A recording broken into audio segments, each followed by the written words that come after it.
Sagantaa raadiyoo sagalee Ameerikaa wiixataa haga jimaataatti galgal sa'aatii 2 akka haga sa'aatii 3 meetira baandii 1921 fi 25 irratti teessoo mootummaa Ameerikaa Waashingtan DC irra sanii dabarsinu kaarraa kun ammaantan jalqabna.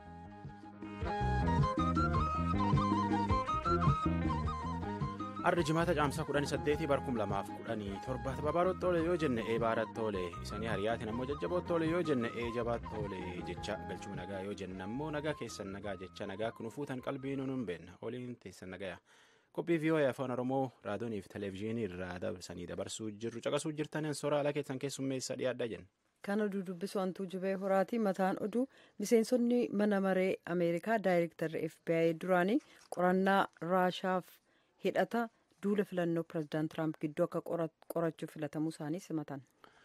Paarlaamaan Awurooppaa akka Dr. Mararaa Guddinaa hidhaa baay'eetiin wanni isaan himatanilleen akka haftu mootummaa Itoophiyaa gaafate wanti ammoo uummata hiriira baay'ee ficcisiiselleen keessumaa bara 2015 ficcisiiselleen qoratamuu maltee jechuun dubbate.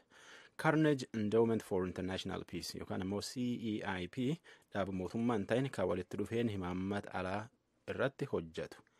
Gabaas dhiyoo tana baas keessatti Raashiyaa, Masrii fi Itoophiyaatti dhaabbilee hojii uummataa gada qaban keessaa addunyaa keessaa beekamoo jechuun dubbata. Manidhaa Masrii keessatti nama hedduutti keessumattuu namni Afrikaa baqatee dhufu namni Itoophiyaa fi Eertiraallee dabalee hedduutti hidhaa jira. Jarri achitti hidhaa jiru maal keessi jira? Waan irra sanii qopheessin keessaa haqi tokko oduu tasaanaa tujube.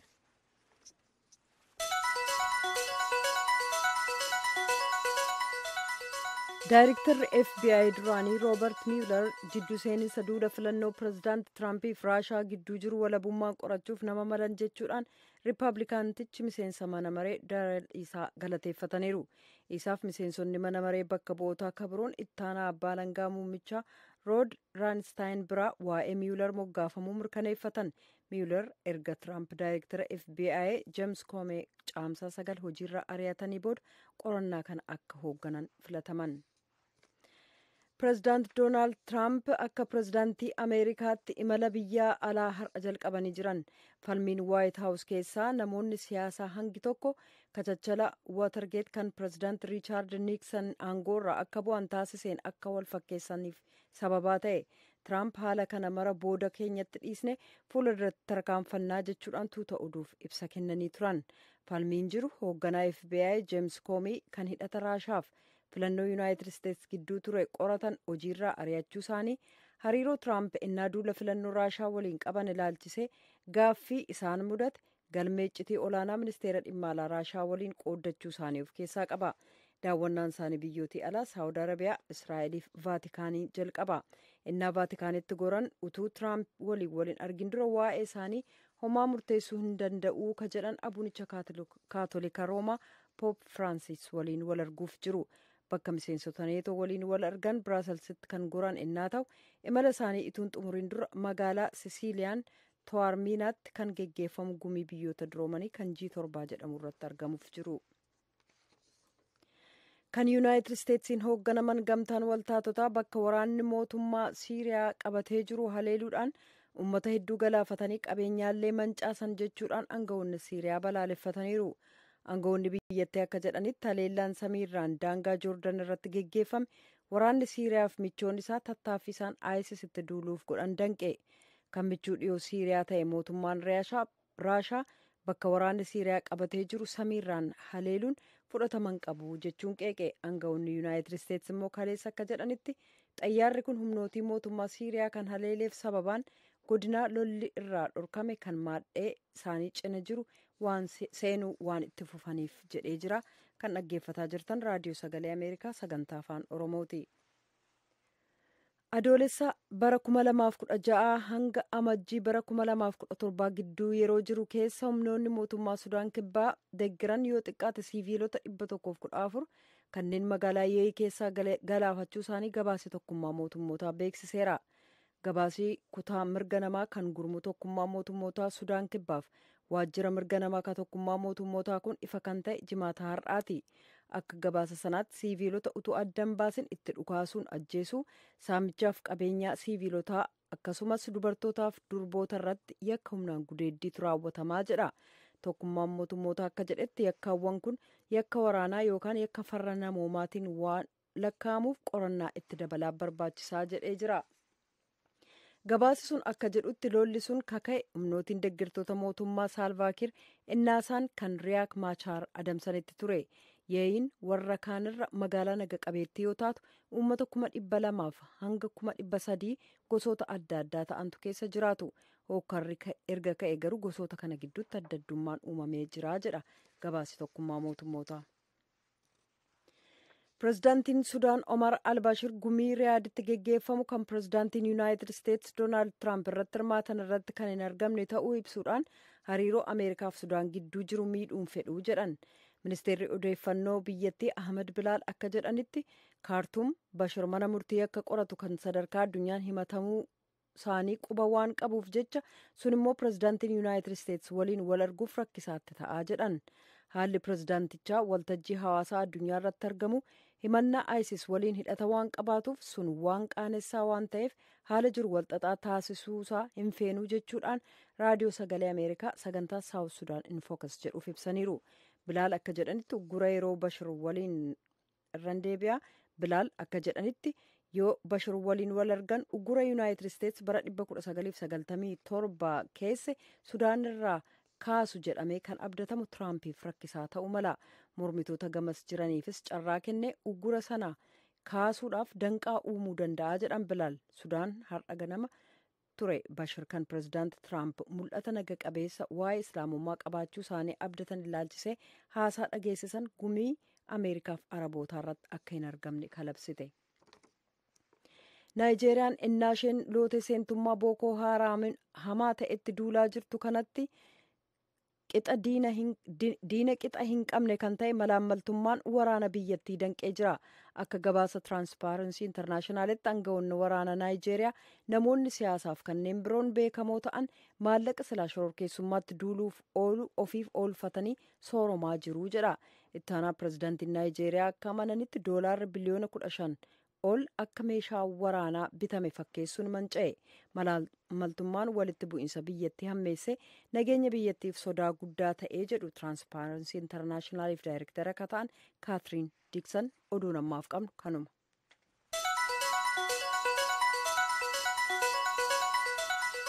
Taammaan tan caqasuu jirtan tun raadiyoon VOA sagantaa afaan Oromooti.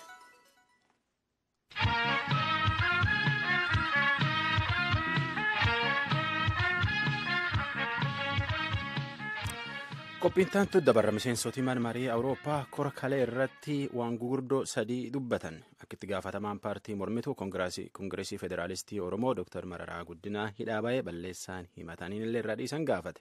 Tana malee itti gaafatamaa paartii mormituu Zaambiyaa Hakaaleendee Hakameelee wanti ittiin himatan kun karuma qajeelaan ilaalamuu maltee jedhe. Gamkaaniin ammoo akka waldaan Awurooppaa Suudaan kibbaa jajjabeesse qarqaaru irratti waliigalan miseensoti tunin akka paarlaamaan Awurooppaa jedhutti itti gaafatamaa paartii mormituu Zaambiyaa kana maqaa siyaasaatii fidan hidha tanaaf jedhee nama hedduutti hiriiraaf karaatti yaa'e. Nam kana ebilli dabri keessa makiinaa pireezidaantiin Zaambiyaa karaan deemuu jiru karatti cuftee jedhanii qaban pireezidaantii ijjeesuuf tani tolchitee jedhaniitiin hidhaa jira yoo balleessatti muran nam kana du'aan adaban. Wanni itti gaafatamaa kan tolchan kunin akka paarlaamaan Awurooppaa jedhutti uumama biyyi sun keessattu eegii filannoon ganni dabree taatee asitti paartilee mormituu tolchuutu jiran.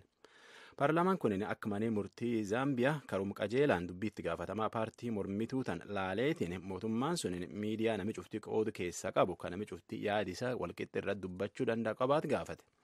Gama Itoophiyaatti paarlaamaan Awurooppaa kunin akka mootummaan Itoophiyaa itti gaafatamaa Koongireesii Federaalistii Oromoo Dr. Mararaa Guddinaa wabiin baaseetiin waan himataniin cufa ariitiin irra dhiisu gaafate. Dr. Mararaa Sadaasa 9 2016 isaa miilota isaa waliin waldaa Awurooppaa waliin kortaa'eetiin galuu qaban. Isa immoo mootummaa muddee akka laftii jeeqamtu tolchuuf tani tolchee jedhaniitiin dubbatanii jedhe miseensota paarlaamaa ka kortaan keessa tokko. Là, notamment avec l'arrestation du docteur Merera Gudina à son retour d'Europe où il est venu témoigner ici même de la situation des Oromos, nous ne pouvons pas nous taire.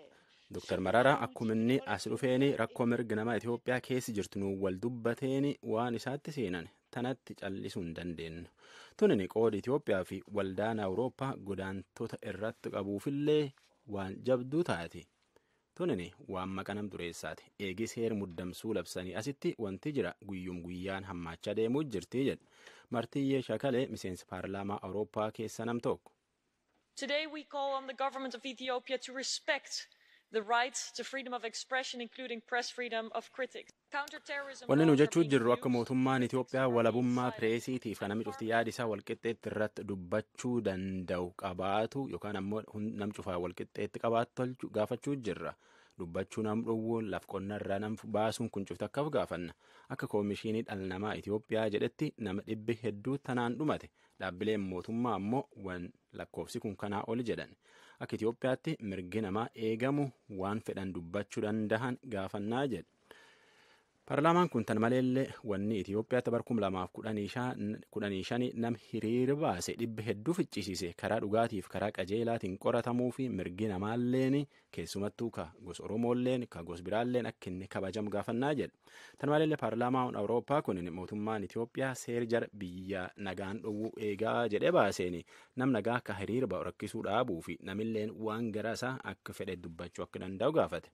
Gamsuudhaan akka danda'u gaafate gama Itoophiyaati ka mootummaa Itoophiyaa bakka bu'eetiin deebii kenne obbo Mallas Alem Itoophiyaa waldaan Awurooppaa kun durumaayyuu waan akkana kan dubbata kun waan haaraallee miti paarlaamaa nam 700 qabu keessa namum xiqqaa tokkotti ol dhufee yaada kan jedhe yaada Itoophiyaa kan jijjiiruu danda'u uummatu isaa jechuun dubbata bakka bu'aan Itoophiyaa ka mootummaa Ministeer Haajaalaa kunin gam Suudaan kibbaatti ammoo paarlaamaan Awurooppaa waraanii Suudaan kibbaalleen akka dhaabatu gaafate. Suudaan kibbaatti waraanii ganna 4 dura jalqabeeni ammalleen dhuman waraanii kunin pirezidaantiin Suudaan kibbaa Salva Kiir ittaanasaa Riek Machaar mootummaan irratti gargalchuu fi jedheetiin hojiirraa buusee jennaan dubbiin gargosaa jijjiiramte nami hadheetiin wal balleesse nam miliyoona 3,600 baqate.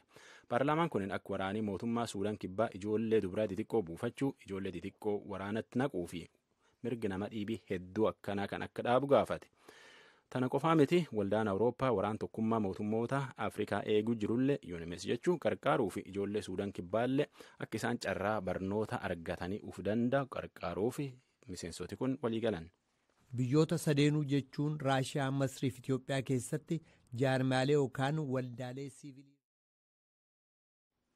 Tun qophii taam dhageettan tun qophii itti yaa'utti jirru mata duree ittaantu jechuudha. Carnegie Endowment for International Peace yookaan ammoo CEIP maqaa dhaaba mootummaa hin taane kan himaammata alaa irratti hojjetu. Maqaa kana durii dhaaba kana maqaa nama dhaaba kana yayyabe Andrew Carnegietiin bara 1910 keessa Ameerikaatti yayyabame. Nagaa addunyaatiif fala dhahuuf hojjeta. Dhaabbilee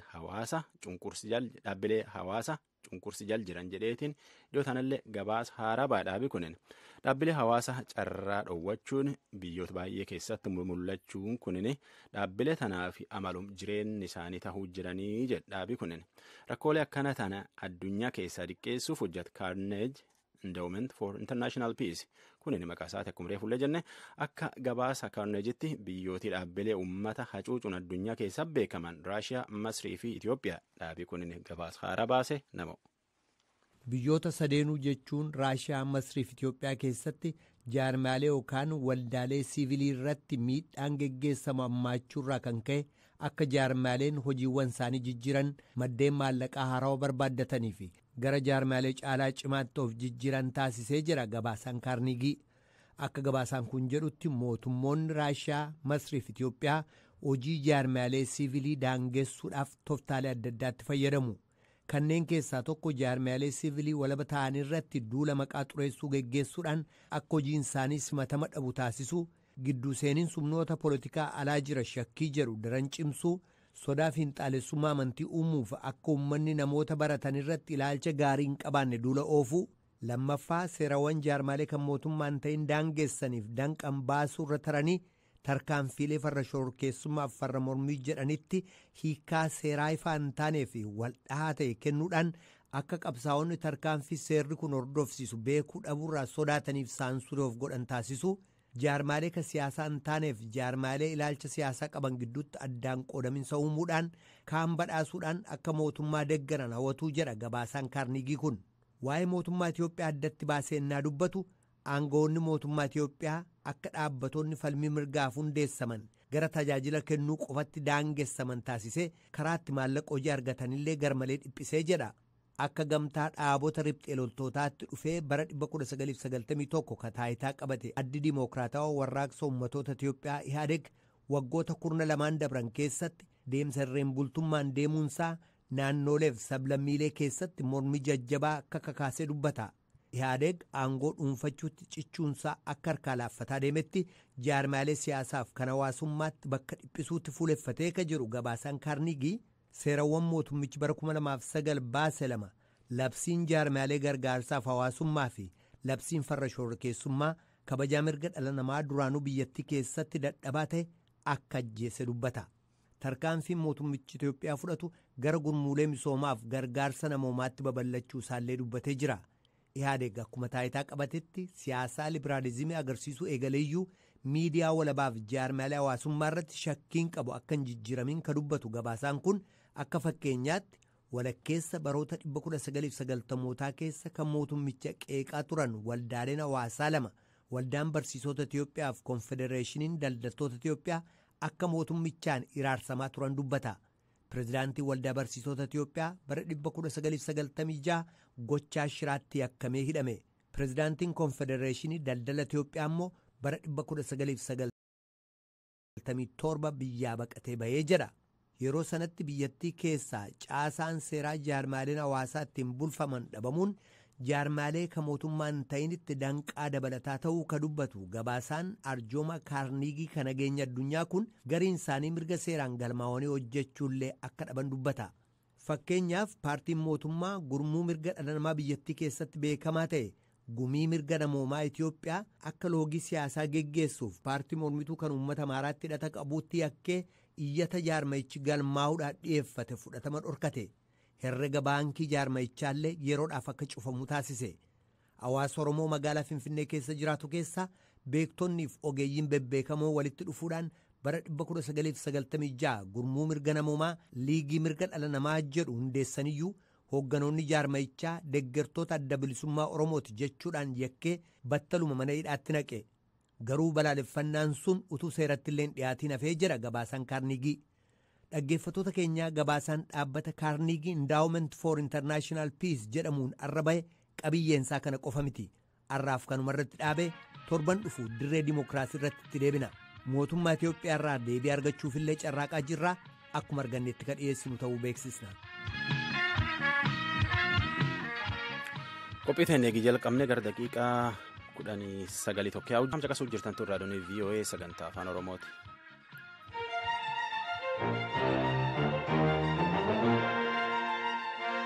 Ka dubbifneef dhageenyarra.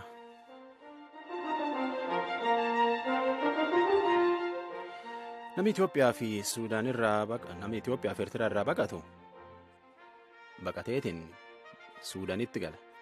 Achi gammoojjii Saaraatiin qaxxaamuree Masrii ga'a. Warri milkaa'ee Masrii ga'e garbirraan qaxxaamureetiin yaa'a. Kan milkaa'in ammoo waan hedduutti seegata. Hidhamuu garbi keessatti hafuu as cobxee dhabamuu fa'a.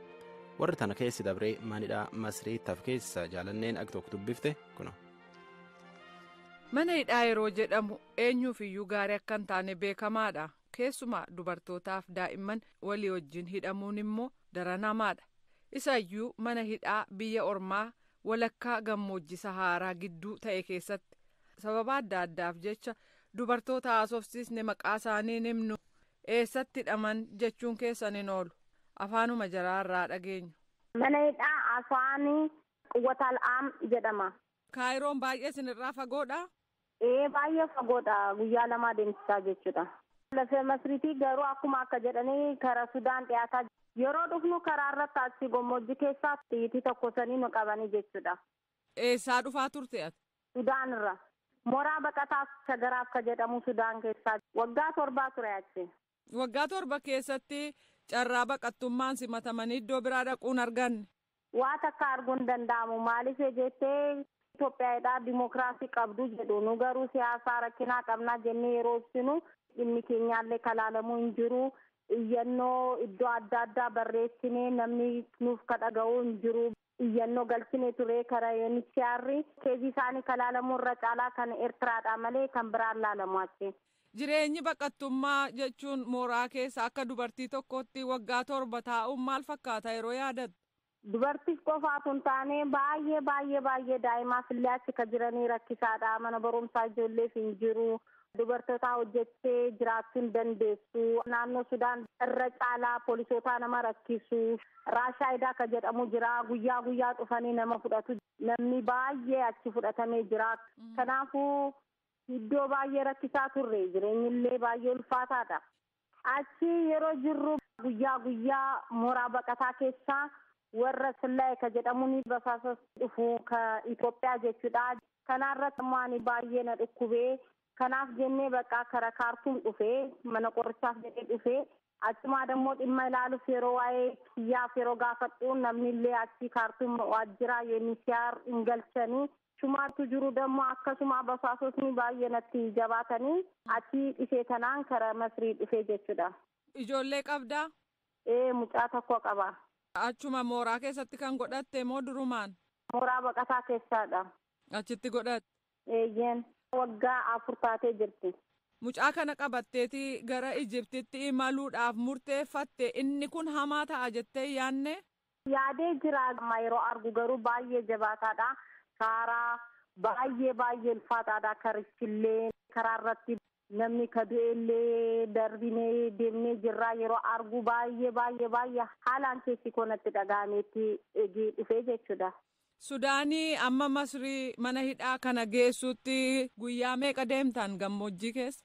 Guyyaa 3 deemnee bakka naannoo Sudaan fi Masrii seenuuf gidduudha kan nu qabani. Guyyaa tokko nu bulchanii karaa biraatti deemuu nu geessanii jechuudha. Jarri warri isin qabee mana hidhaatti isin geessa? Eeyyee mana hidhaa adda addaa nu geessanii mana burtii nu geessanii achi booddee iddoo biraa nu kaa'anii jiru jechuudha. Amma eega qabamtanii? Hidhamee G 10ffaa qabeera. Bara 2016 G 8ffaa guyyaa 20dha ani eegi qabame. Cal jedhanii masin kaa'anii jiru immoo maal siniin jedhu ji'oota kana hundumaa?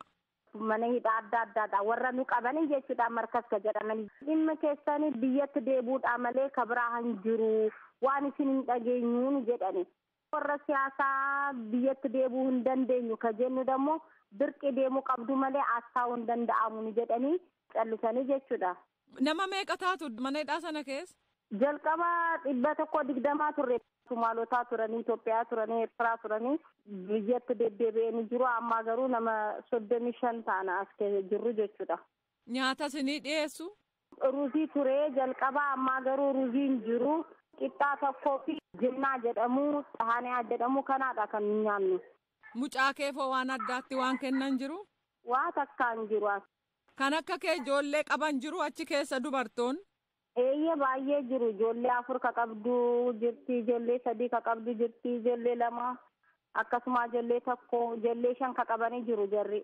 Mooraa sana keessa dhiironni fi dubartoonni adda ba'anii kaa'amu? Eeyyeen mooraa tokko keessaa ta'ee mana hidhaasaatu adda addaadha. Iddoo biraatu geessanii jiru. Amma warra haaraa dhufanii dhimmi keenya haalaalamuu jedhanii yeroo iyyanii nyaataa nyaachuu didanii guyyaa 3, guyyaa 4, guyyaa 5 turanii warra dhimma ilaaluuf yeroo iyyanii amma ijoollee bakka ofiisaa lubbuu isaaf ajjeesuuf yeroo jedhanii achirratti kottaa Kaayiroo deemtanii dhimmi keessanii ilaalamaa jedhanii bakka hin taane iddoo hamaa Sudaan xaras irratti mana hidhaa jiru. Bilbilaasaa garuu qabna.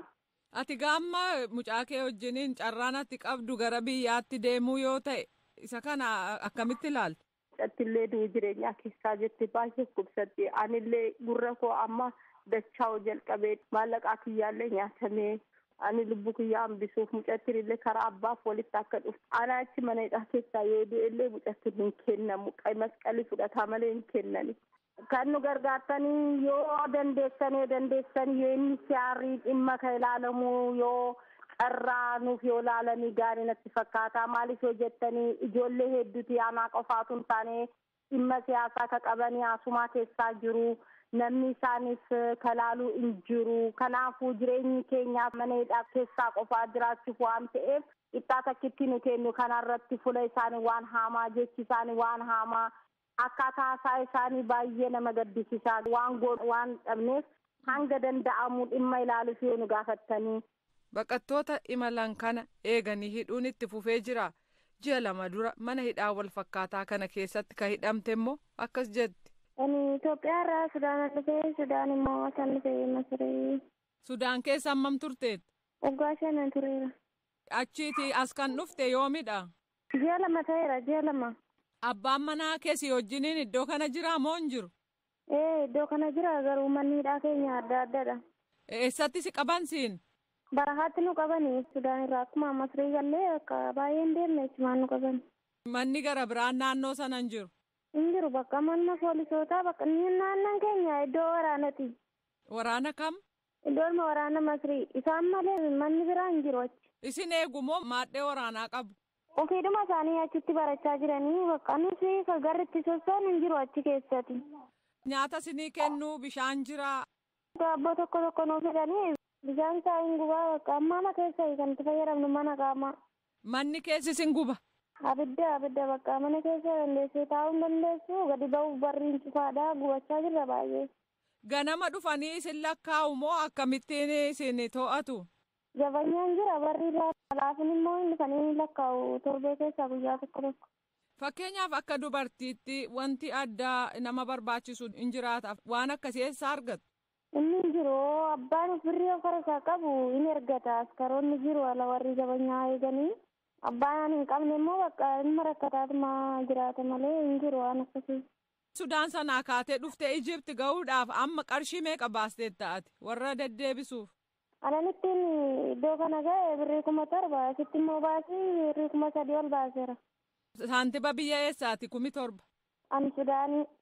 Amma gaa yeroo achi immoo mana hidhaa keessa jirtan qarshii keessan hin fudhatu moo sin harka jira? Hin fuudhani malee waa tokko waan ol galchitu hin jiru. Hin fudhatu. Lafa rafiitii qabdu? Lafuma ciisa malee namni si laalu iddoo ciisaa siin kennani.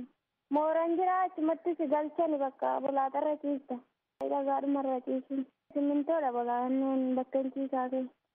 Lafatti wayyaa miiccattan faa qabdu? Mana fincaanii keessatti achuma keessa miiccatta.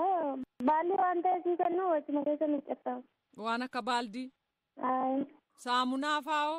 Saamunaan hin jiru. Bishaanumatti galchinee baasna malee yoo birrii qabaan ni ergina nu fidanii birrii hin qabne kan bishaanumatti miiccanna. Amma ati dhiyaattee waan murtii sii kennan qabdaa ji'a 2 keessatti? Murtii siin kennan nyaatiin teessisaa nama teessa malee murtii waan tokko hin jiru bakka si galchanii mana hidhaatti isa booda biyyumatti deebisaa jiru malee amma asitti hin gadhiisani. Hin qabdu taanaan birrii nima teessa malee umurii deemuuli. Abbaa manaa kee wajjinoo wal argitu? Torbee lamaan wal argina isaanis. Torbanitti wal agarra. Itti silaa gadhiifamuu waan hin jirreef ani akka kootti galuun barbaada garuu abbaan manaaf immoo galuu hin danda'u kanaaf baay'ee dhiphachaa jira bakka salaa tokko malee hin taa'aa jira. Inni maaliif hin galu? Galuu hin danda'u inni baqatee. Siyaasaaf moo? Ayi. Baqattoota kana keessaa gara biyya irraa dheessanitti kanneen deebifaman akka jiran kanneen hidhaa keessa jiran kun ni dubbatu. Qaama baqattoota kana hidheerraa kallattiidhaan deebii argachuuf carraaqaa jirra. Baqattoota UNHCR jalatti galmaa'anii mooraa baqataa keessa turan dabarsanii kennuun seera addunyaa cabsuun ta'u kanarrattis milkoofnaan fudhadheen dhiyaadha. An jaallannee gammadaati nagaatti. Ayyalam qophiiteen fixachaa yaa'u jirra taam caqasuu jirtantu raadiyoo VOA sagantaa afaan Oromooti haati yoo qaban sirbi kan hir'isanii kennaa Toomaas Reet nama Ameerikaatti sirbaan beekamu sirbi isaa yoo hedduu kaantiri miuzik sirba Ameerikaa kaabar 1920 keessa ba'e amala sirba aadaatiif sirba baranaa walitti makanii sirbanii jechuu kaantiri miuzikiin kunin namni kun Tenesii Naashivilitti dhalate namgannaa 27ti sirbisaa hir'isanii kennaa gam kenna nagaa keessi nuu bula qophii wixataatiin wal agarra Toomaas Reet.